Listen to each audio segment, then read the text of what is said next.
Welcome to Sober Sunrise, a podcast bringing you AA speaker meetings with stories of experience, strength, and hope from around the world.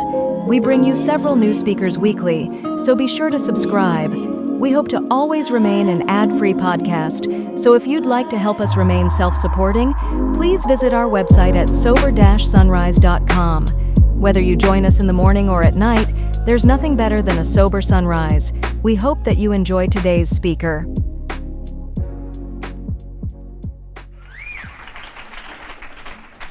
I told you to stay in the car. I'm Karl, I'm an alcoholic. I got 2 microphones. That's cool. I just introduced myself. I want to say first, if my story sucks, it's God's fault. I prayed. And Billy asked me to get a CD to him, so blame him. Blame everybody else but me. Exactly. I have a sponsor. His name is Worth P. He got sober about a month and a half before I did. And a lot of people go, doesn't have 20 years more than me. Well, you know what? From the class of 96, which is when I got sober, he's one of the few left, and he knows everything about me, and I trust him with my life. And I can guarantee you that when Bill and Bob and Clarence Snyder and Archie T and some of these old guys were first getting sober, they weren't going, well, Bill, you don't have a year. Has your sponsor said you're ready to sponsor? They'd had a spiritual awakening as a result of the 12 steps. They had something to transmit. So he has a sponsor as well. I sponsor people. I have a home group. It's the Goodwood group of Alcoholics Anonymous. We meet in a little scout hut at Broadmoor Baptist Church on Goodwood Boulevard in Baton Rouge, Louisiana. I hear a lot of speakers a lot of times, and my home group's the best home group, and if you don't feel that same way, you need to get another home group. And I don't know if my home group's the best home group, but I do know that when I walked in there, I was going to meetings in early sobriety, and they would talk about that book. And I don't know if y'all have noticed, but the book is a myth, because you go to meetings and it's hidden. People don't have it, You need to get the big book. What is it? Where is it? I don't know what you're telling me about, And I went to that meeting, and they had that book, and they read from that book. In fact, last night I was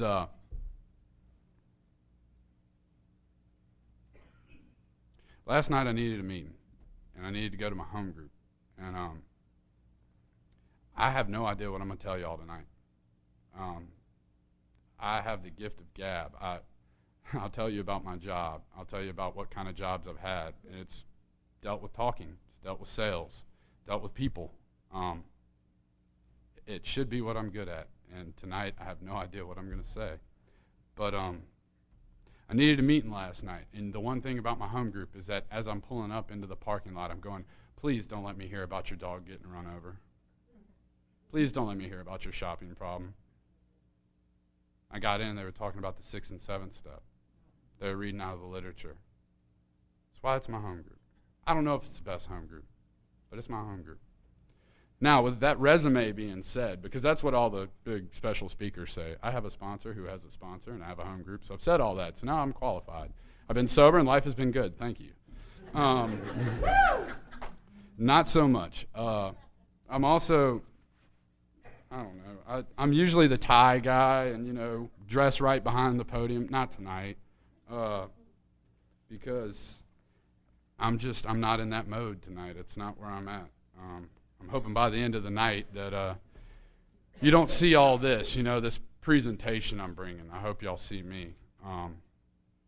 My sobriety date's June 12th of 1996. That's when I got sober. I was 15 years old when I got sober. So, okay, there was a couple out there. 15?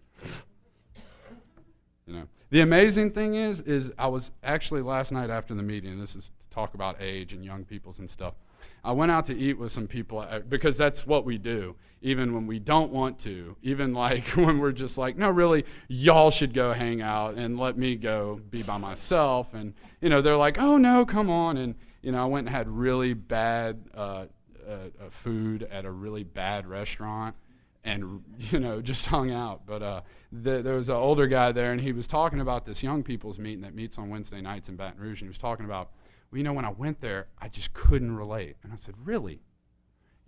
Because if we get around in the room and we talk about alcoholism, if I ask 30 years, what, just give me an ingredient to alcoholism. It's fear. If I ask Billy back there, what do you think? Resentment.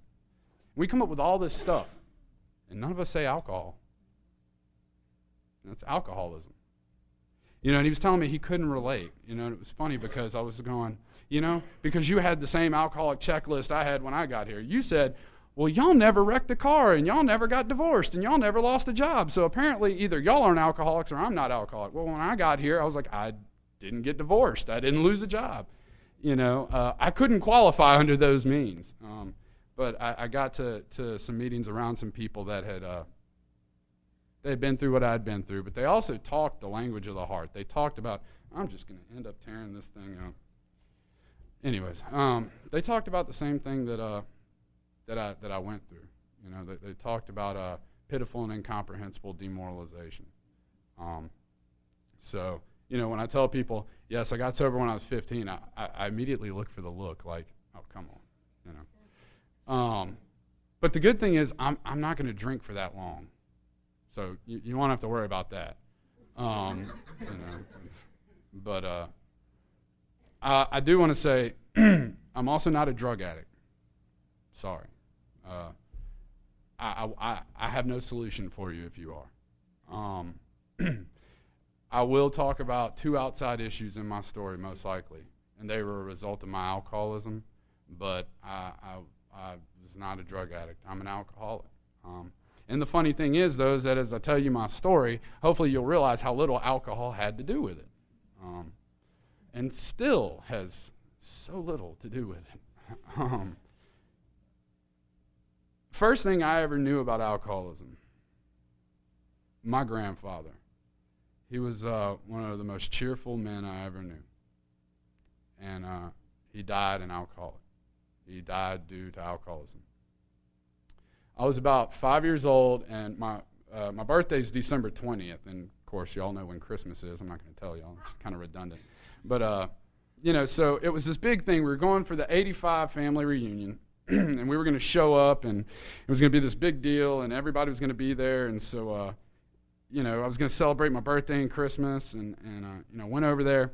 And it was a couple days after Christmas. Some of the family had left, and I'm sitting there by myself, me and my mom and my grandfather.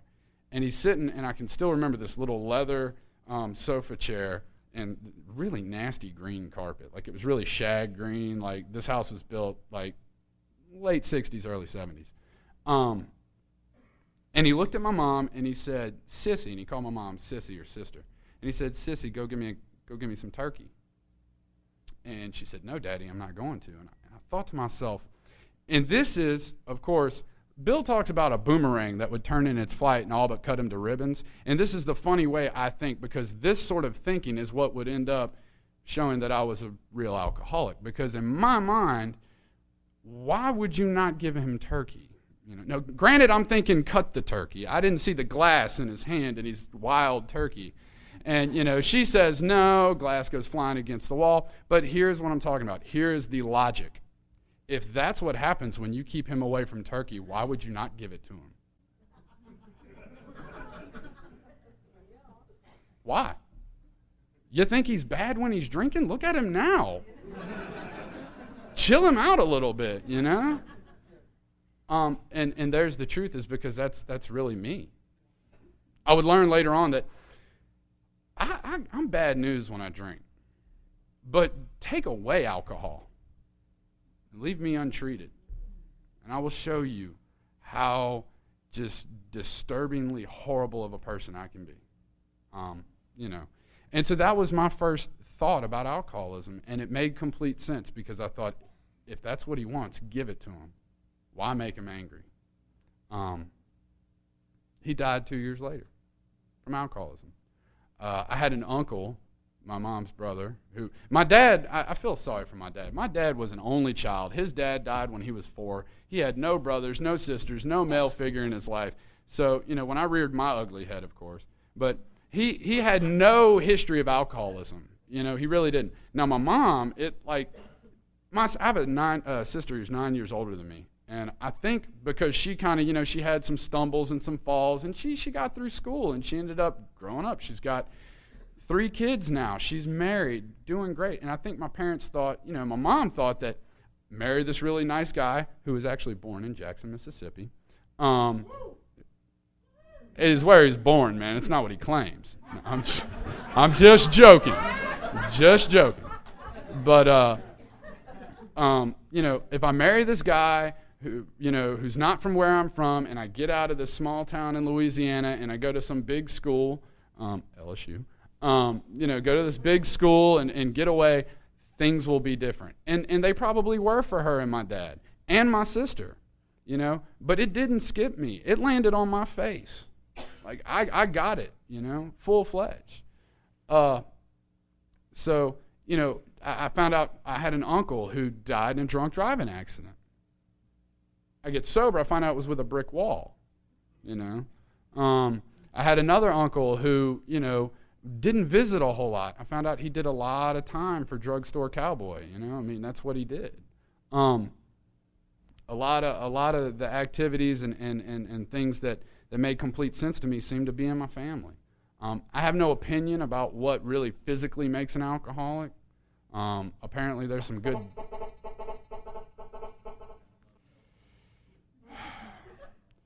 Last time this happened to me when I was telling well, that's a whole nother story. And it has a really crazy ending that I'm still trying to figure out. You laugh. I had a couple sponsees last time I was speaking somewhere, and I had some sponsees call me, and I was like, hey, man, I'm telling my story. Okay, good luck. But they were checking in, good for them. But,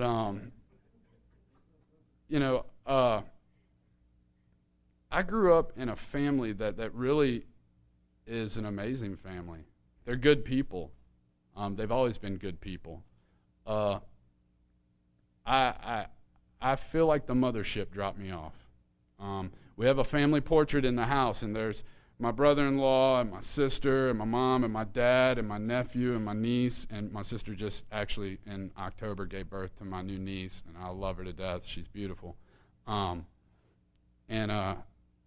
there's me all the way off to the side.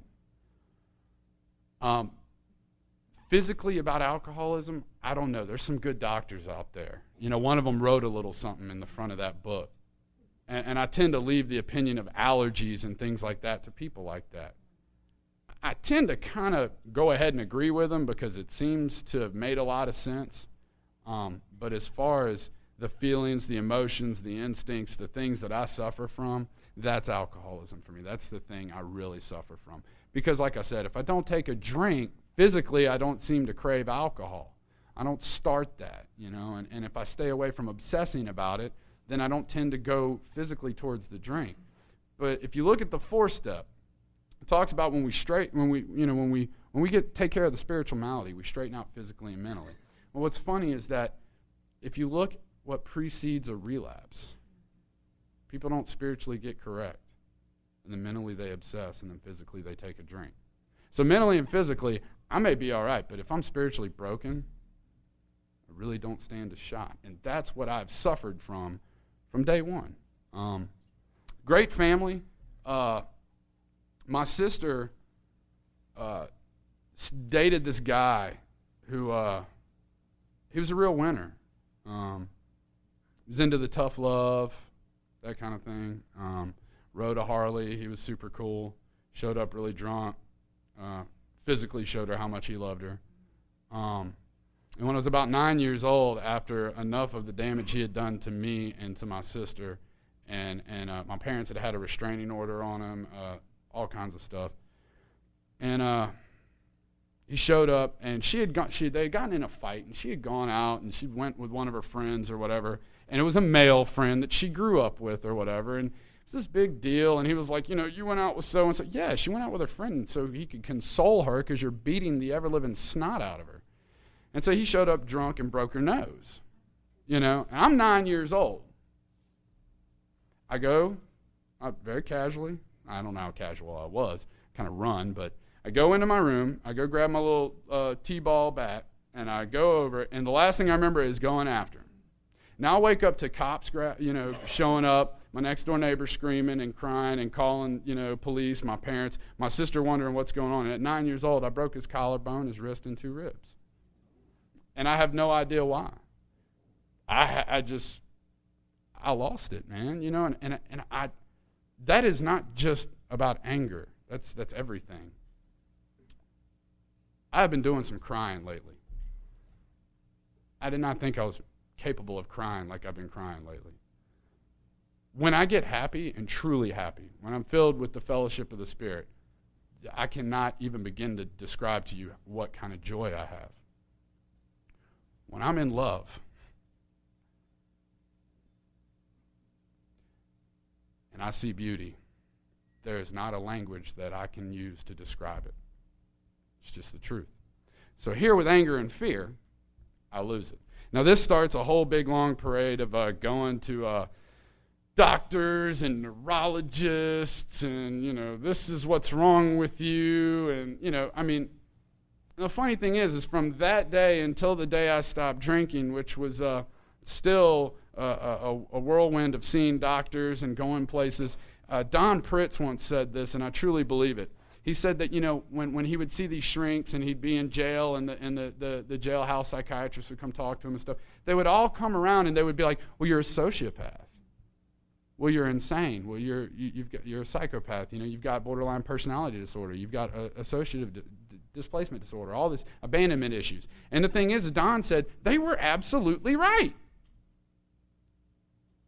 Because it was alcoholism.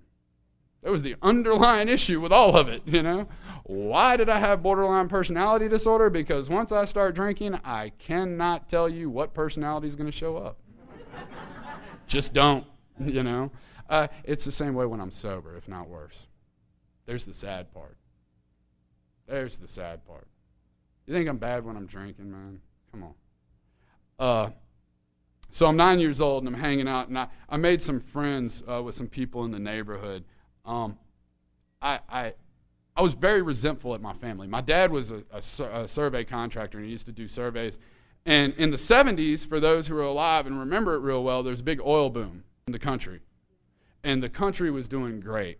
And anybody who had money invested, anybody who was doing any type of oil work was making money. They were building, they were contracts were everywhere. My family was living good. They lived in Brazil. They lived in Africa. They lived in Spain. They lived in Mexico for 4 years. They did all these things that were so amazing. Hey, Lainey.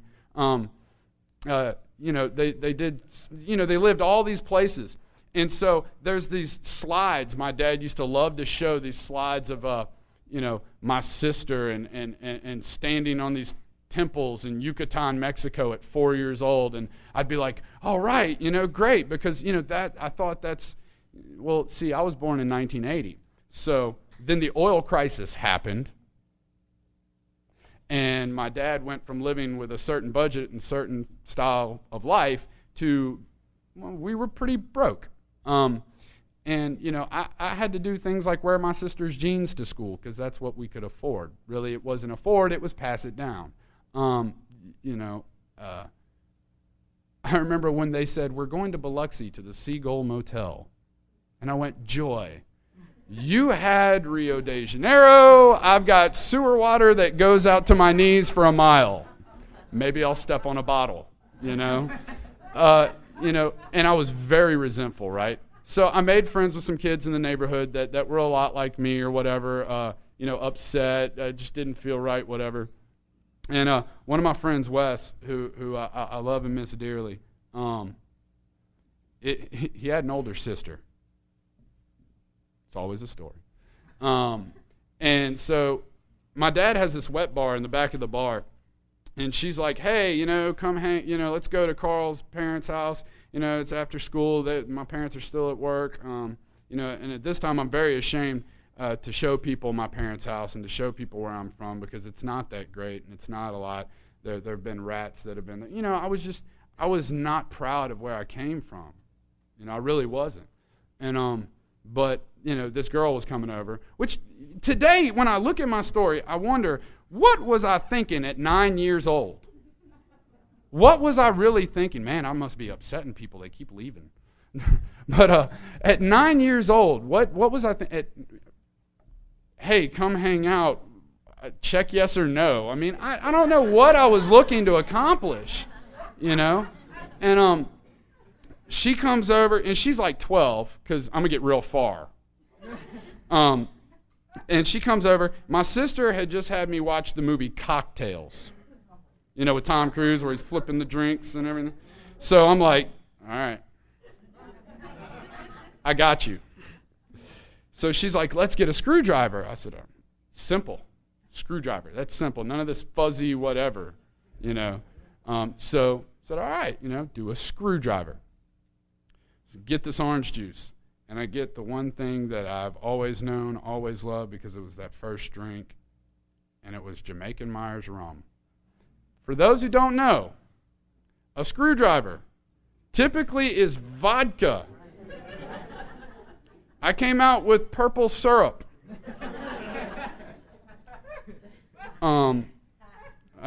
Needless to say, there was no second date, but I had this big, little Thirst Buster cup or whatever from Circle K, and, he took a drink, and I took a drink, and she took a drink, and he took a drink, and I took a drink, and, it happened. Release from care, boredom, and worry, man. I felt ease and comfort. I am not like a lot of speakers I hear. I did not get better looking. I did not get smarter. I did not become faster. I did not. What did happen is that for the first time in my life, being 20 pounds underweight, scrawny, pale, which not much has changed, but I became okay with that, and I became able to talk to her. I became able to not worry about what kids thought about where I came from, or not having whatever. Now there's the tricky part. I used to think that an alcoholic was like the Skid Row bum, and that they just couldn't help it, and it was just so bad. And the reason why they drank was some horrible reason. It was some horrible reason that they drank. But even the Skid Row bum and even me drink for the same exact reason. It's the same reason why normal people drink. We like the effect produced by alcohol. Nothing else. My dad is the furthest thing from an alcoholic. He really is. There's a big St. Patrick's Day parade where I'm from, and it used to be he would, get this big keg. I would have to float it for him because he couldn't finish it. He's not a drunk. He doesn't drink like I do. He doesn't think like I do. But point is, I drank for the same reason everybody else did. I saw that if I took a drink, if I could do the same thing, my grandfather, when he drank, he was okay. He wasn't any better. He wasn't he wasn't superhuman. What happens over time for me is that I take that drink for ease and comfort. Over time, the well-known stages of a spree. I may take that drink and everything will be all right, maybe have a little bit of fun. But about, down the week or whatever, somewhere along the line, I start craving it, and I drink, and then I can't stop. And all the times that I promised I wasn't going to drink, I end up drinking. So I found alcohol, and I love it. Still do to this day. I wouldn't be an alcoholic if I didn't. I mean, I love alcohol. Look at what it does for people. It makes them enjoy themselves.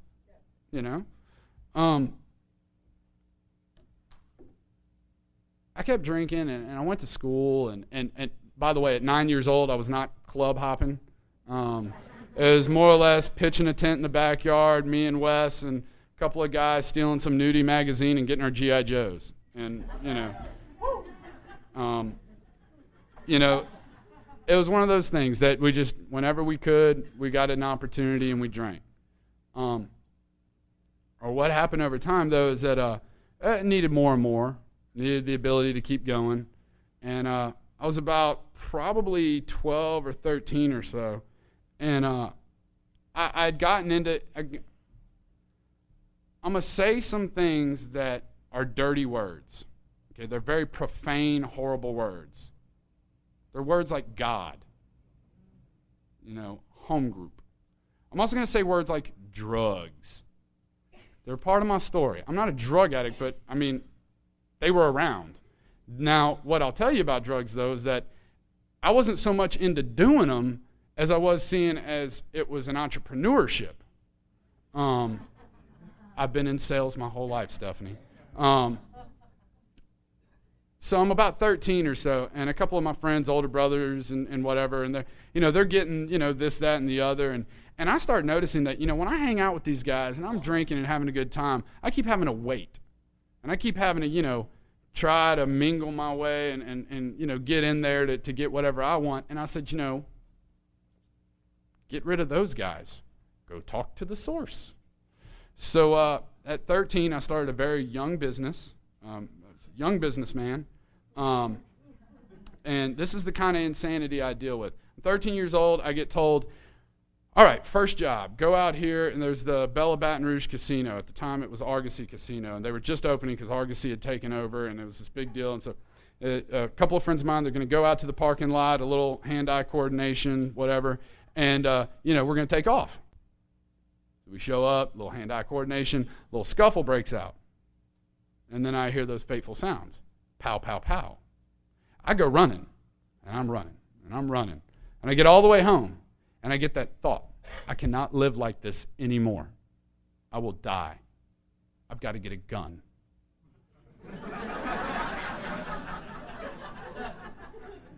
Sane thinking to me. I'm not going to let you shoot me. So at 13 years old, I stole my father's .38 special. There's a story with that, and I'll get to that later, but it's very sad. Go in and I'm moving up the ranks of corporate enterprise. I'm getting promotions. I'm getting a little bit more of a corporate expense account. I can relate to Bill. I had the good uses of an expense account and the ability to do things that other salesmen weren't able to do because I was good at my job. Also, later on in that year, I had alcohol poisoning, and I got sent to a hospital at 13, and my parents were like, oh, my God, what's wrong? And, I had bottles under my bed and everything, and I ended up in this hospital for 3 days, and I get out, and, that was one of the first times where I really started looking at it and going, I don't know. Maybe something needs to stop. So, but I didn't. So I kept drinking, and around that time I had met some people in this middle school I was going to, and one of these guys, real funny. I hated this guy because he was good. Like, he was just really good. Like, he just was a good guy. And so I drank to be him, That's what I wanted to be. Now, I overshot the mark every time, but, he was such a nice guy, and I couldn't stand him. Well, his sister took kind of a liking to me, so we decided to go to this little 6th grade dance, whatever. Through that, I ended up becoming his best friend. Irony. Mr. Good Guy and the drunk. And we become real close friends. And I can tell you to this day that every time I walked into his house and hung around his parents and hung around his grandfather, any time I was around any of his family, that was the safest I ever felt. And never knew why. Never knew why. So, I'm kind of like losing touch with him, and I'm kind of doing my thing. And at 14, I had gotten a really big opportunity in business. I had been asked to go on a road trip west towards a very large state in which a very large country is under it. And I was not going to go there, but I was going to stay in Texas. And I was asked to go there and to hang out in this hotel room, and these 2 older guys were going to go do whatever they do, and everything was going to be all right. And, I'm drinking and I'm hanging out and having a good time, and I'm making money, and things are good. And they come back, and we take off. My friend's driving. He flicks a cigarette out the window. Little swerve when he does it. There comes those blue lights. Now, here's the... I don't know if alcohol does this for y'all. But for me, sitting in that very moment, I felt a sense of ease and comfort. Because there was no denying what was going to happen. There was no, well, maybe we'll get out of this. We weren't. A 14-year-old, a 17-year-old, and an 18-year-old in a car that was not registered to them at 3 o'clock in the morning coming from Texas into Louisiana with no story of we were on vacation or visiting family. We're not related. We're going to jail. That's just all there is to it. And Stady pulls us over, and I began a long trip from Bossier City Juvenile to Tallulah Juvenile to St. James Juvenile down to what is now Ryan's Airport or LTI. Now here's where the delusion comes in, because as I'm going from each place, you get in and you're sitting on that cot. I don't know how it is in Mississippi, but in Louisiana, a lot of their juvenile facilities, it's more or less like cots, and it's kind of like summer camp, but it's for all the bad kids. You still kind of play board games and kind of hang out. You go to school, but it's like, you don't always use your pencil to write. You got to kind of keep it by your side just in case. And every time I would go to a new place, and people are like, "Oh, what are you in for?" And I'm like, "Hey, nothing, man. I'm getting out here in like a day. My parents are coming." Schumann, get on the bus, and now I'm getting shipped down to another. And every time I showed up, I was so sure they were showing up. They never did. I ended up in front of a judge at 14 years old with possession of a stolen firearm, possession of Schedule 3 and Schedule 2 narcotic, intent to distribute, interstate trafficking, and truancy. Being out after curfew. I'm going to go to jail. I'm going to go to a juvenile facility until I'm 18, and if I don't behave, 21. And you want to throw in truancy. Thanks, Judge, who will remain nameless. I couldn't have my license in the state of Louisiana, all these things. They sent me in front. My lawyer says, here's what we're going to do. Since you're a minor, we're going to put you in juvenile court by yourself. Wrong kid, wrong place, wrong time. They'll be tried as adults in adult court, and hopefully, you'll get some sympathy. I get juvenile life probation, can't have my license in the state of Louisiana until I'm 17. Can't be around a firearm, stolen or not. It's legal, I promise.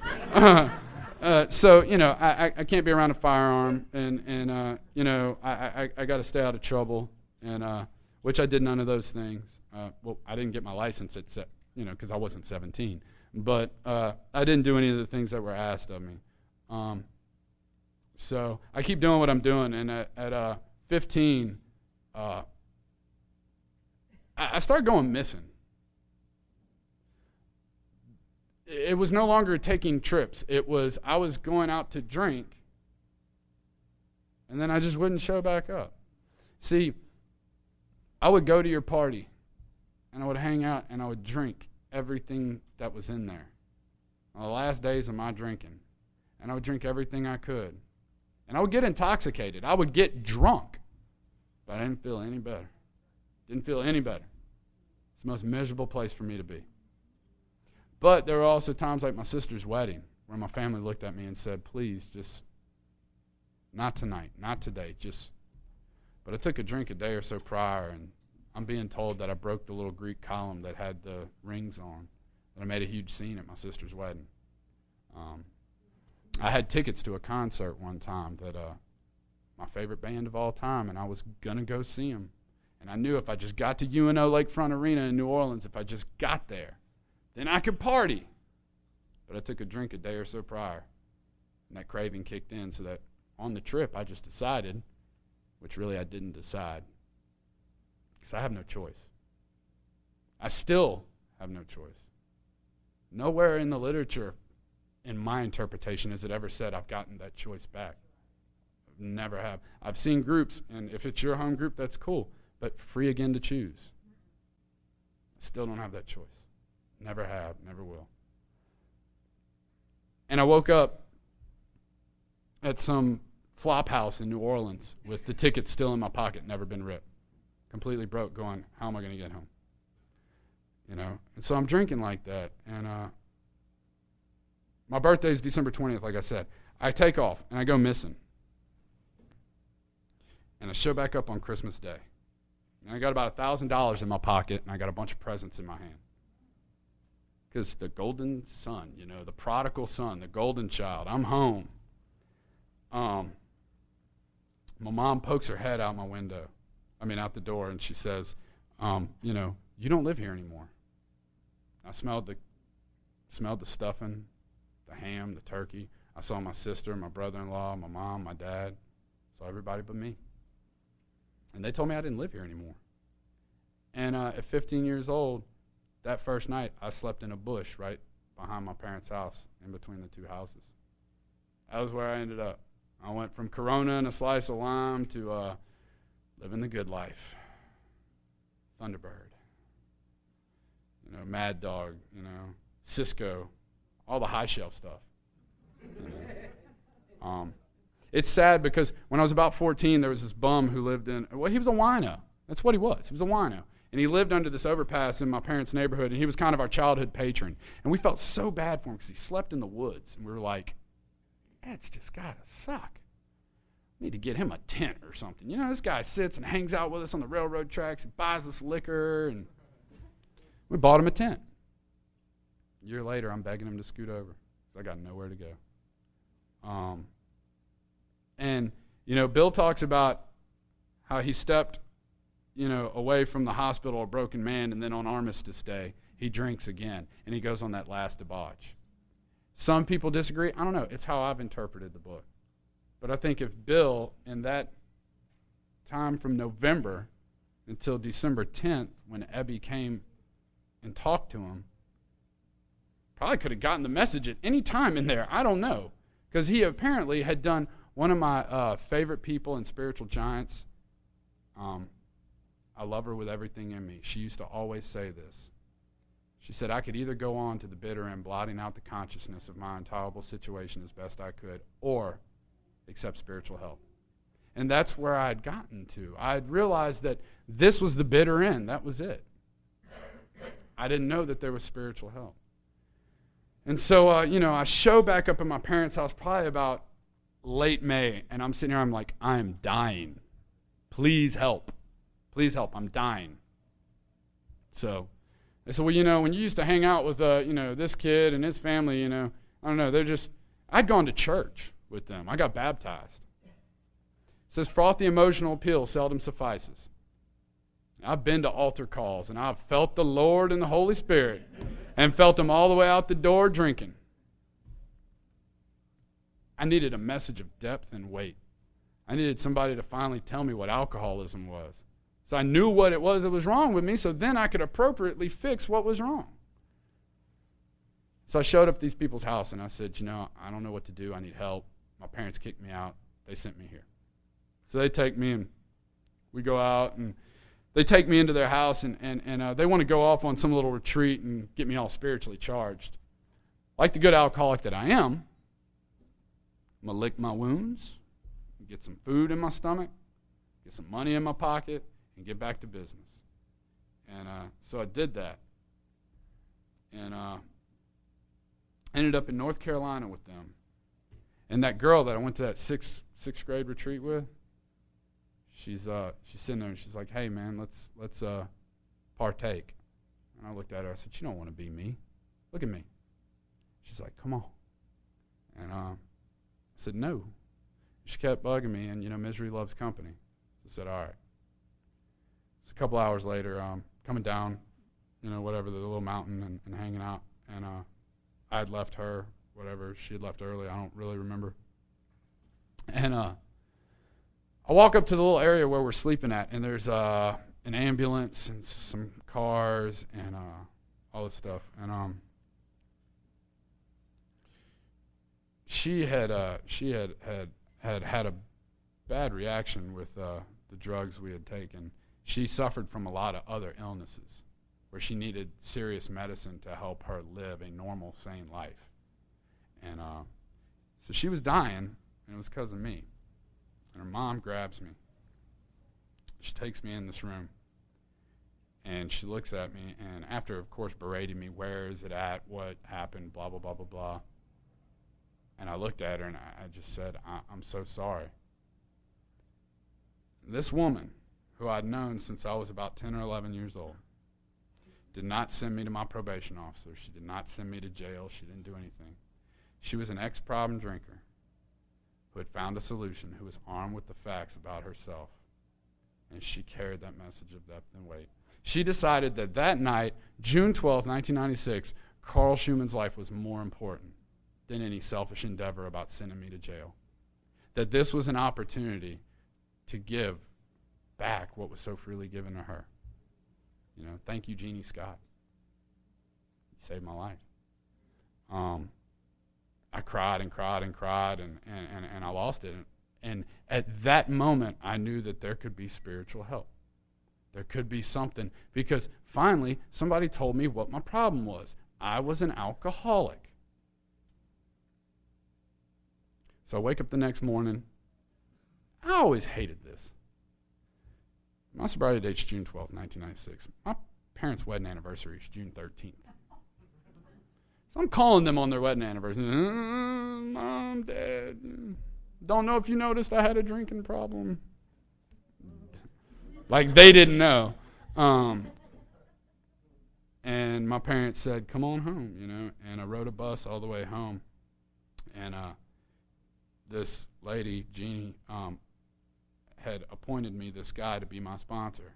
And I had showed up at his house and stayed on his couch for 10 days while I cursed and threw up and cried and laughed and didn't know where I was. I didn't have DTs.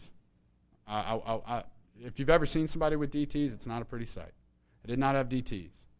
Was I emotionally and mentally and physically sick beyond comprehension? Yes. I mean, I couldn't take care of myself. So I sat there and dried out on his couch for 10 days. Now, of course, every time he's talking to me, it's like a Charlie Brown episode. You know, it's a wah, wah, wah, wah. I can't hear what he's saying. He says, you might want to go somewhere because the book says that maybe hospitalization is favorable to the man who's still jittery and befogged. So that's what I did. I went to a hospital. And I went there, and I dried out. And the best thing that place ever told me was, go to AA. And that's what I did. I went to AA. Now that I'm sober, I'm not drinking really. I'm not sober yet. I got into activity. I got into hanging out. I got into doing things and being around y'all. I did not get into action. I don't know. I was going to meetings and I didn't know what. My first meeting I ever went to was the Sunday morning beginners meeting at Club 12, which is a clubhouse in Baton Rouge, which I love to death. And they asked for who wanted the Desire chip or the 24-hour chip, and I said, I'm Carl, I'm an alcoholic, I'm 15 years old, I'm scared, please help. And this guy said, I spilled more beer and my, you know. So, of course, being the last house on the block for me, I gave him a really, good obscene finger gesture, told everybody where they could take A&A, and I took off. There was an old man there, and he died in 1998, a year and a half after I got sober. I owe this man my life. His name was Jimmy Seeds, and he went by Jumpsuit Jimmy. And he came tracking out after me, just hobbling away. They called him Jumpsuit because he always wore a Dickies jumpsuit. And he came out after me, and he said, boy, if you want to stay sober, you'll go to meetings. And he pointed out, and he gave me this meeting schedule, and it's this ugly mustard yellow meeting schedule. I still have it to this day. And he pointed out a group on Wednesday night that had some young people. He wasn't too naive to realize that hanging out and sipping on the hooch was not what I was going to relate to. He knew that I needed somewhere where I could keep hearing that message. Now, I went to that meeting on Wednesday night, and it was great. A lot of fellowship, a lot of hanging out. But one person in particular at that meeting walked up to me and said, hey, man, why don't you come to my home group tomorrow night? And I went, and that was when I went to the Goodwood group. And, I started finding that message.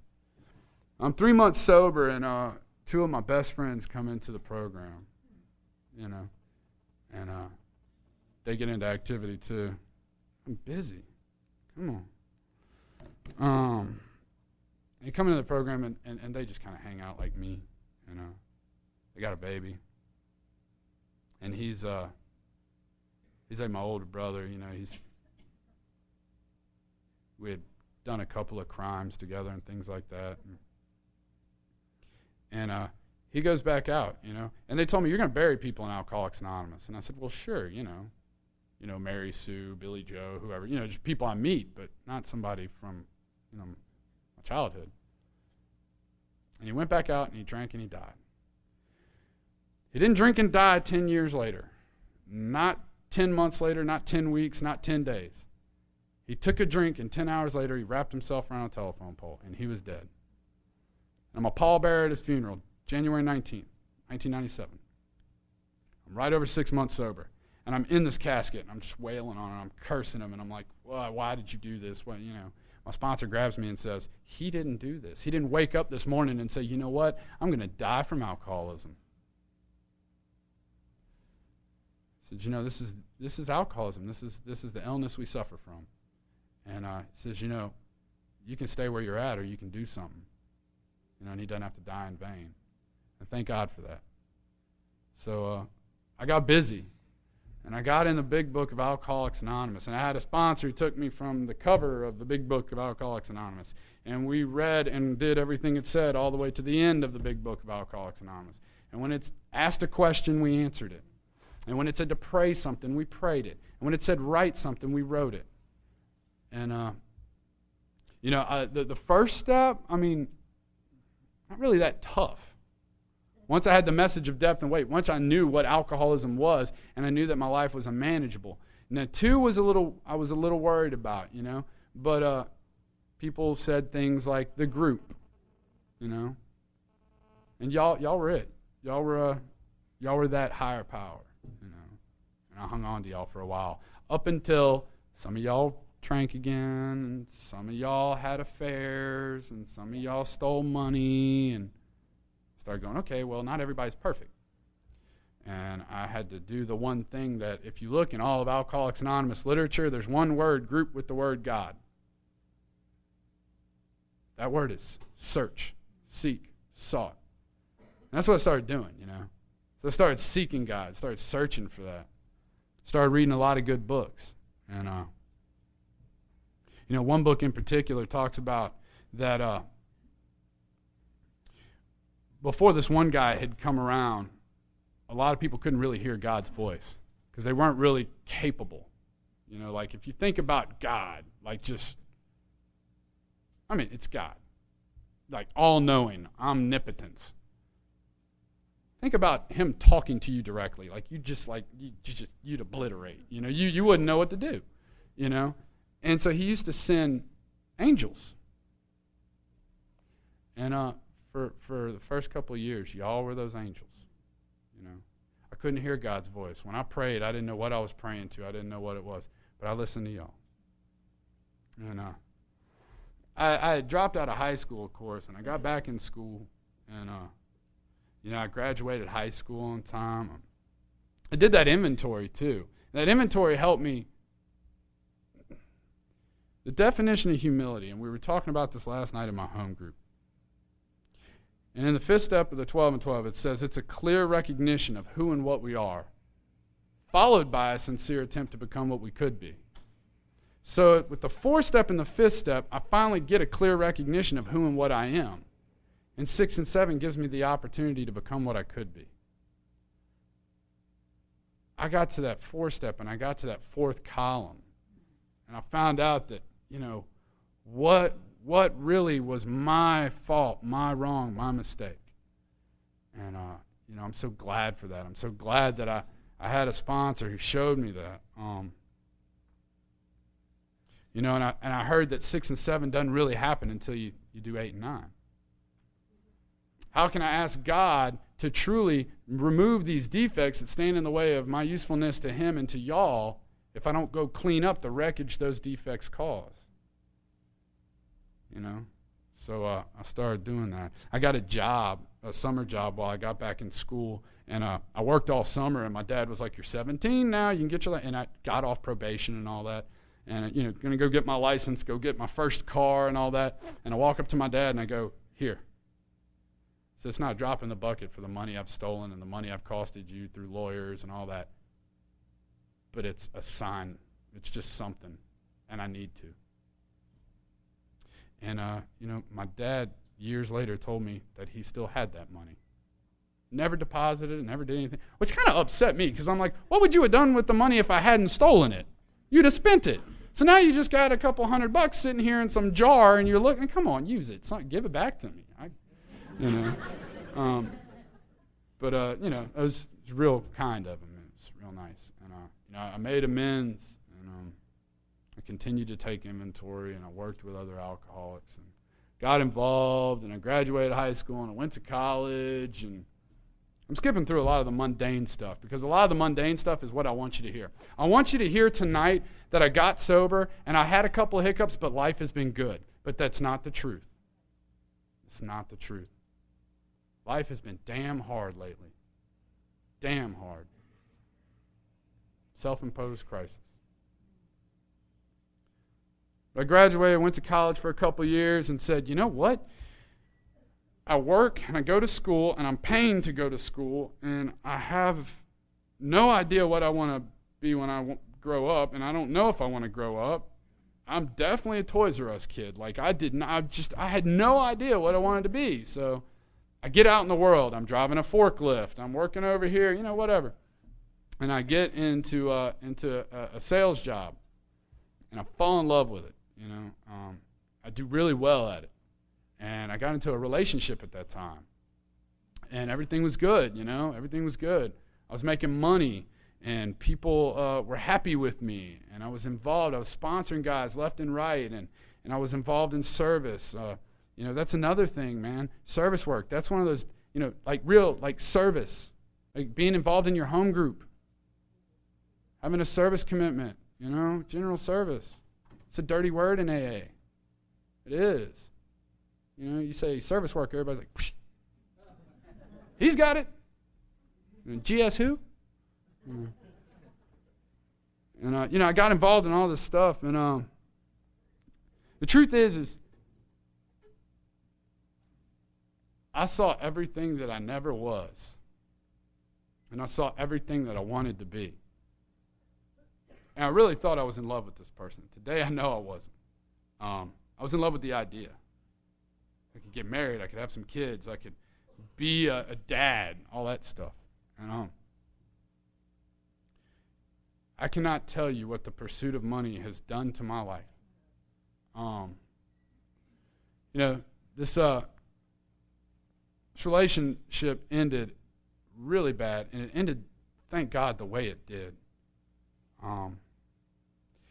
For years, everybody was like, she's drinking. Yeah, well, but she's going to come around. Her and so. I don't want to do it. I'm just saying, she's not staying faithful. Now, we got a wedding dress hanging. We got a ring. We got, and I didn't want to believe that, because that meant I was a failure. That meant I screwed up. So, she took off to California for some other guy or whatever, and I get left all alone or whatever, and poor me, and that's what I've been doing for the last 3 years. Poor me, how bad it was. Oh, Carl. Look at how bad I had it. Because I didn't know pain until recently. Did not know it. She took off, whatever, and this is to give you a little hint and understanding. At 9.5 years sober, you can end up in a mental institution. Can happen.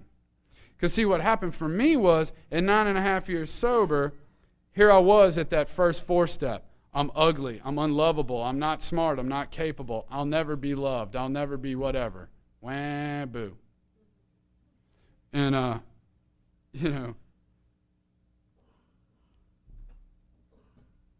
I had to realize that God had a purpose and direction for me, and I had to strive for that strength and direction.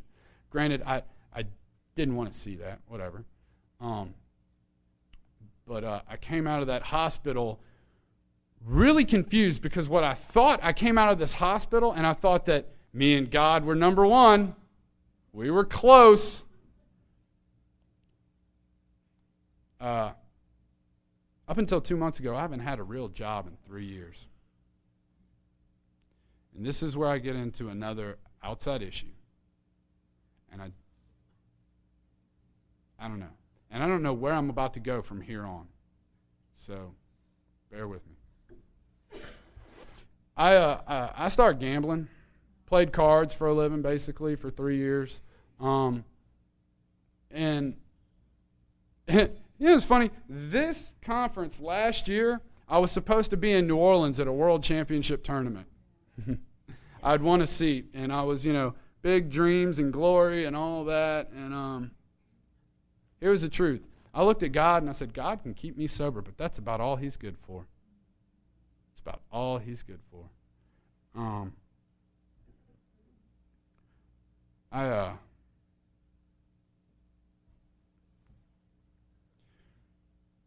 I stole time.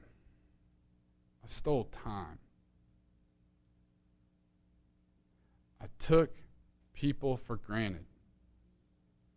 I took friendships for granted. I took relationships for granted. I had people that I loved so dearly and that I loved so much. And they lost friendships and relationships because of me. Whatever, whose fault it was or who was at whatever. But you know what? I didn't help. I can tell you that much. I've been slapping God in the face for about 3 years, man. Really have. I can tell you, though, what has kept me going in a lot of ways is I got involved with conferences and committees, and I got involved in service, and I was sponsoring people, and that's probably what kept me alive. I was involved in ICIPAW, International Conference, That was by far probably one of the things that kept me alive. I had the best job. Everybody else had all the thinking and all the, who's going to do this and who's going to do that. And they sat around and told me how bad of a job I was doing because I wasn't doing it good enough. I was the outreach chair.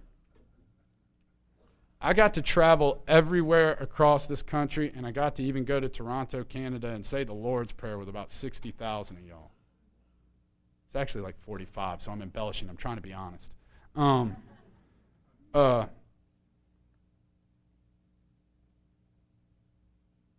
meet people today that I met years ago because of that conference. And I see them again, and they tell me, thanks. For what? Because you drove up here and you told us about it, and I had a great experience and all that.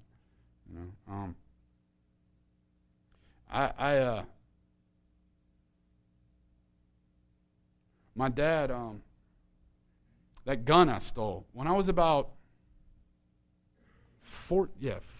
right about 14.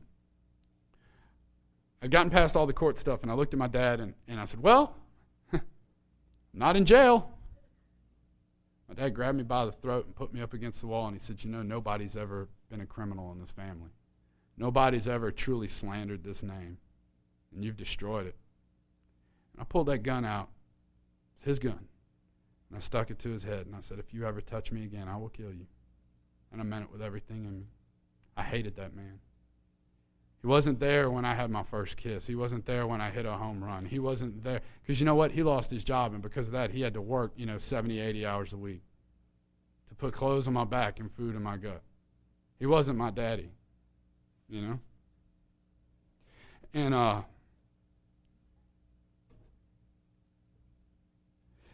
today, he has been my daddy.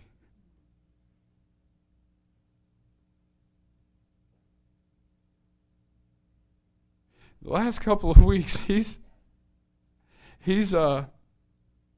talked to me about heartbreak, and he's talked to me about screwing up, and he's held me, and I've gotten to be that little kid again. And I'm so tired right now, you know? And he, of all people, a non-alcoholic, holds my hand. And he tells me he's proud of me because I'm putting the tie on today and I'm going to work. You know, and I got a job, and I admitted that, you know, gambling was killing me, and you know, and it was just untreated alcoholism, really. That was the truth. It comes down to it. I live in a city, and I live in New Orleans now. And, you know, a lot of days I feel completely alone. And I just wake up every morning, and I haven't missed a day in 10 weeks and 3 days. I haven't missed a day getting on my knees every morning, every night, and halfway through the day, and whenever I get bored, and just asking God to hold me and help me.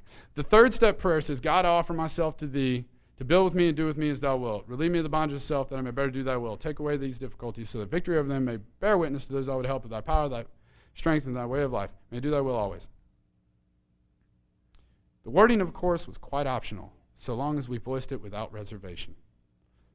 In the last couple of weeks, the biggest third step prayer I've been saying is, God, please hold me and just help me. I am so in love with y'all. I love this conference. I want to say happy birthday, Laney. Yeah. 3 years ago, I think this is kind of where, you know, maybe a little spiritual experience happened for you. So thank you.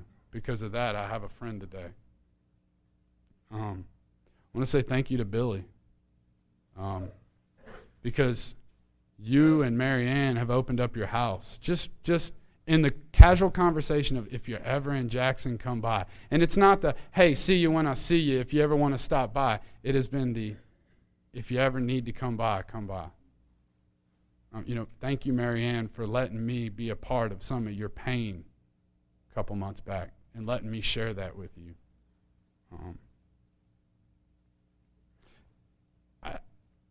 I'll tell you this much about Alcoholics Anonymous. I never came here to stop drinking. Never came here to stop drinking. Quitting drinking's not my problem. Give me any drunk. I don't care how bad they are. Give me any alcoholic, because I've done it. Give me any alcoholic. I don't care how jaundiced and how protruding their liver is and how yellow skinned they are and how bad they are. I can dry them up. I guarantee you. Those old men that I sobered up around showed me how to do that. But I can't fill that hole in that soul, you know. I can't do what has to happen between them and God. You know, somebody we know died recently. And I sat for a day and a half in a hotel room with this guy with a fifth of gin and some Gatorade, nipping him off. And I feel like I let that guy down for personal reasons. And he was found in a hotel room dead from alcohol poisoning. They'll call it suicide, but it's alcoholism.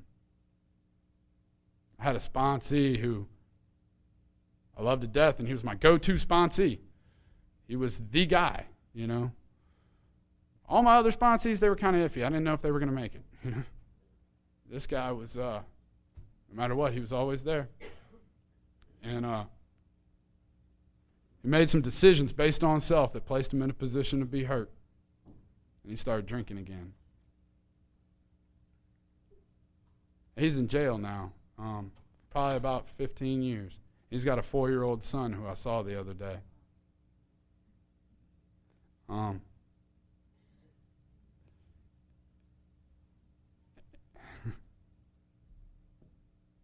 I had another sponsee 2 days before he went to jail. Came through a halfway house in Baton Rouge, asked me to sponsor him, took him through the work in the book, and sobered up. Moved out to Livonia, which is about 40 minutes outside of Baton Rouge, started going to meetings out there. Didn't really keep in touch as we'd like to. He'd gotten another sponsor, and I understood, you know. But he got sober, and he got a job, and he got a fiance. And they were on their way to they were on their way to her. They were coming back from her parents' house, and they were telling her mom and dad that they had just gotten engaged, and they were leaving back, and somebody pulled out in front of them and killed them both, And so they're dead, both of them. And I'm sitting here and I'm going, here's three things, I'm selfishly upset because he's dead and his fiance died. But it wasn't about that date at the end. It was that dash. Please don't ever say I died sober. Tell some people I lived sober. Because that's what he did. It's a sad, tragic love story about what happened to him, but here's the truth. The man put his life together. And he died with grace and dignity. He died like a sober member of Alcoholics Anonymous. And James is in jail. And Clem's, he's gone.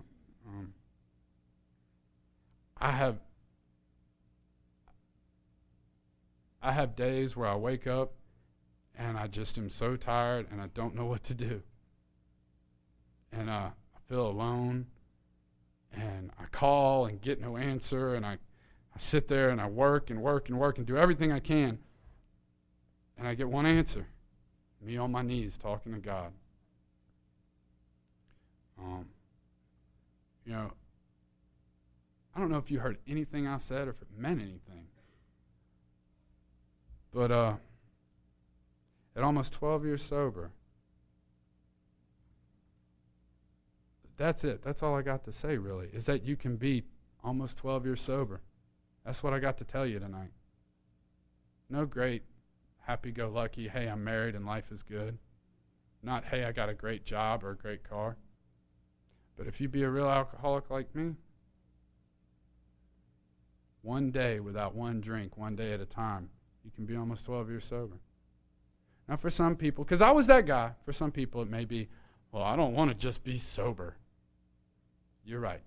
Okay, maybe I'm not the big quality sobriety guy today, but neither will you one day.